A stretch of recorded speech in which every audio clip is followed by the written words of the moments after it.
Hello everyone.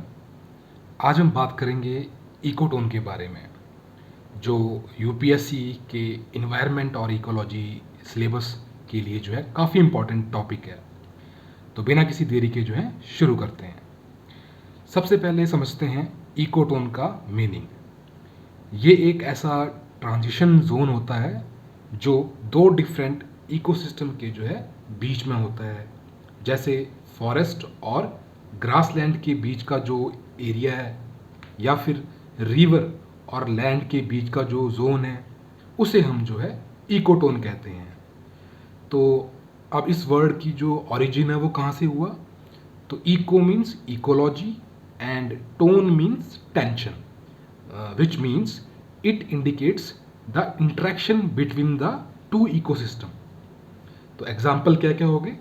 Forest grassland boundary, और wetlands जहाँ पर कि लैंड मीट्स वाटर, और मैंग्रोव्स जो है कोस्टल इकोसिस्टम जो है ट्रांजिशन करता है जहाँ पर इनटू द ओशियन, उसे जो है मैंग्रोव कहते हैं। तो ये सब क्या है? हमारे इकोटोन का एग्जाम्पल है। अब बात करते हैं कैरेक्टरिस्टिक्स ऑफ इकोटोन। इकोटोन्स काफ़ी यूनिक एरियाज होते हैं क्योंकि ये दोनों इकोसिस्टम के जो हैं फीचर्स को जो है कैरी करते हैं। चलिए इनके कुछ इंपॉर्टेंट जो कैरेक्टर्स हैं उनको देखते हैं। सबसे पहला है बायोडाइवर्सिटी।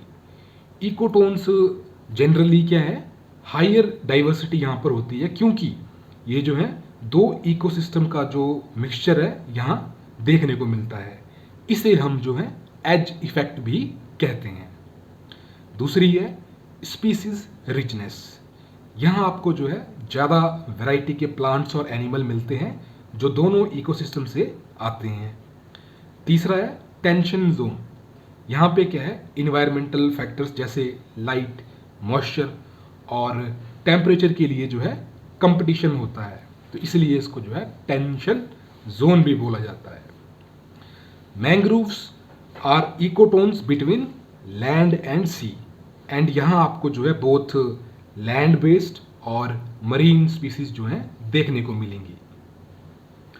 अब ये एज इफेक्ट क्या होता है? तो जो एज इफेक्ट है इसका जो है डायरेक्ट कनेक्शन जो होता है इकोटोन से होता है। तो इकोटोन एरियाज में जो है स्पीसीज का जो रिचनेस और डाइवर्सिटी जो है ज़्यादा होती है due to overlap of two ecosystem. इसी चीज़ को जो है एज इफेक्ट बोला जाता है। और यहाँ जो है दोनों इकोसिस्टम के जो स्पीसीज हैं एक दूसरे के साथ इंटरेक्ट करते हैं, जो कि अलग स्पीसीज का जो है फॉर्मेशन भी कर सकता है, और उनको जो है एज स्पीसीज बोला जाता है। जैसे कि क्रैब एग्जाम्पल है एज स्पीसीज का। और फॉरेस्ट ग्रासलैंड इकोटोन में जो है आपको कुछ स्पेसिफिक जो है स्पीसीज मिलेंगी जो सिर्फ यहीं पाई जाती हैं। अब बात करेंगे importance of ecotone in ecology के बारे में। तो इकोटोन्स क्यों इकोसिस्टम के लिए जो है इंपॉर्टेंट है? पहला, स्पीसीज इंटरेक्शन। तो यहाँ जो है स्पीसीज का इंटरेक्शन, माइग्रेशन और जो है अडाप्टेशन होती है। ठीक है। दूसरा पॉइंट है इंडिकेटर ऑफ इन्वायरमेंटल चेंज। इकोटोन्स जो हैं काफ़ी सेंसिटिव एरिया होते हैं। अगर कोई इन्वायरमेंटल चेंज होता है तो ये एरिया जो है सबसे पहले जो है रिस्पॉन्ड करते हैं, तो making them good bio indicators. और बफर जोन्स भी होते हैं। ये एरिया जो है एक बफर जोन का काम करते हैं जो कि एक्सट्रीम इन्वायरमेंटल चेंजेस को जो है कंट्रोल करते हैं। Example, mangrove act as a natural barrier against coastal erosion and cyclones.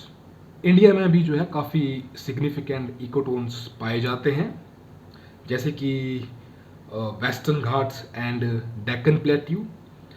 ये एक बहुत ही सिग्निफिकेंट इकोटोन है between tropical evergreen forest and dry deciduous forest के बीच में। दूसरा है सुंदरबन मैंग्रोव इकोसिस्टम।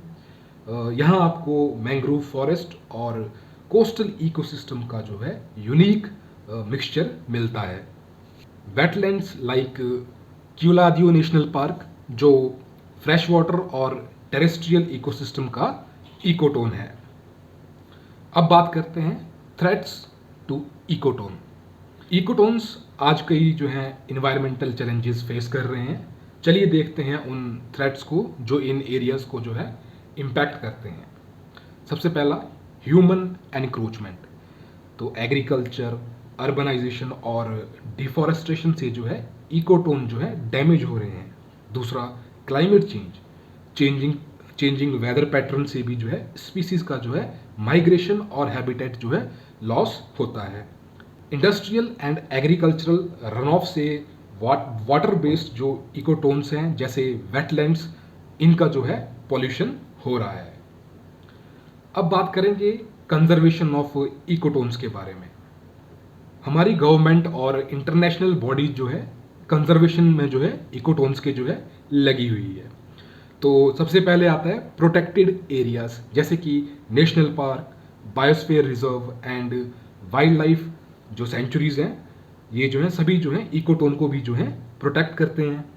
और इकोटोन कंजर्वेशन जो है sustainable development goal number 15 that is life on land के तहत जो है इनको जो है प्रोटेक्शन मिली हुई है। थर्ड है कम्युनिटी पार्टिसिपेशन। तो लोकल कम्युनिटीज़ का जो है इन्वॉल्वमेंट जो है is necessary for the conservation of ecotones, जैसे कि सुंदरबंस में हो रहा है। दोस्तों, ये था हमारा डिटेल्ड लेक्चर ऑन इकोटोन्स।